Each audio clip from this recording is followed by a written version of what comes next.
Indeed, for talking to us live from the Nigerian capital, Abuja. Now, the Emir of Qatar is in the UK, where he's seeking international support in the face of the continuing blockade imposed by Saudi Arabia, the UAE, Bahrain and Egypt. He's been meeting the Prime Minister, Theresa May, at Downing Street. Hashim Ahubara has been following that meeting in London.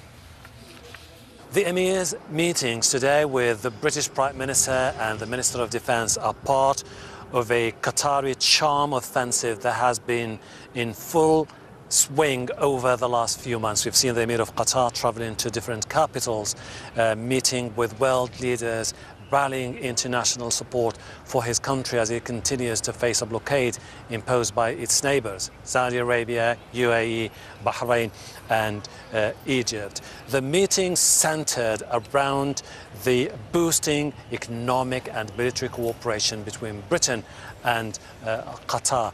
The British government has in the past been expressing its desire to see an immediate end to the crisis in the Gulf region.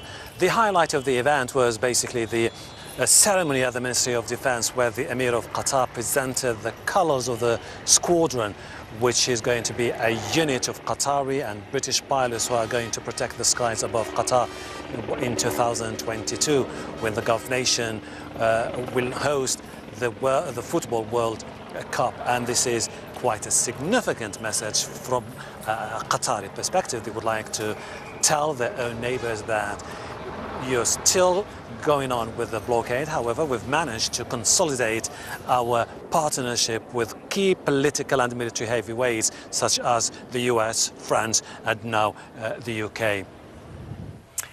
And a UK newspaper has been reporting that a casting agency has been seeking actors to protest against the Emir's visit. Sarah Khairat has more on the controversy.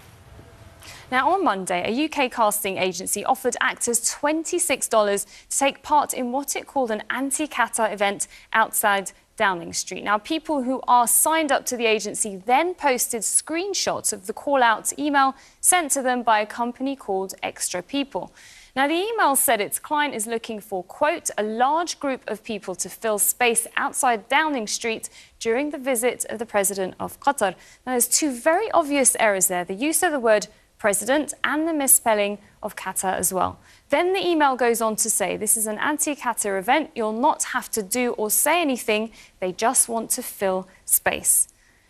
Now, Emma, who says she's one of the people who received that email, she tweeted that the casting agency later emailed her again, letting her know it cancelled the job. And the agency Extra People has also tweeted this statement, putting the error on taking the job down to a junior booker who hadn't consulted management. Now, Extra People also tweeted a screen grab of an email sent to the agency from someone called Leslie, who works for a company called Neptune PR. Now, that's also mentioned in that statement. But what is Neptune PR? Well, if you go to the website, you'll find that it's actually largely blank, not much information on there for you to find out. But a quick search of UK government records reveals that Neptune was registered just 3 months ago. However, since this story emerged, Neptune PR has created a Twitter account saying it's never had anything to do with the Extra People agency. But again, we see basic errors: repute instead of refute and led instead of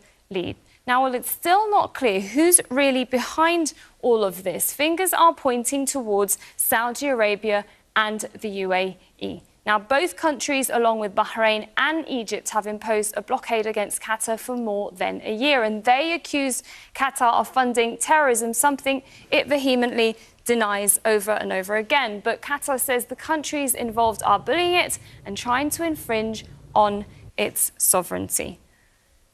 Now, the alleged anti-Qatar protest seems to be the latest PR stunt against the Gulf state. It's been known to use bots and trolls as part of its social media campaign to undermine Qatar and spread misinformation. And the hashtag called Oppose Qatar Visit trending in Qatar came mostly from users that joined Twitter in 2017 all at the same time. And we also did a search on Trends Map, just a quick one to see who are the people that are actually tweeting that hashtag, and more than 2/3 of those tweets were actually retweets. But more importantly, a significant number of the bots that are pushing that anti-Emir hashtag seem to have originated in France. We have a couple there. Here's another example as well. And a lot of those seem to have been registered about 2 months ago on Twitter. Now, the anti-Qatar propaganda doesn't just end there on social media, because a series of anti-Qatar adverts have also appeared on billboards around London, like this one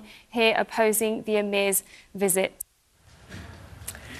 Now, hundreds of people with disabilities, along with political leaders, are gathering in London for the first ever Global Disability Conference. Often people with disabilities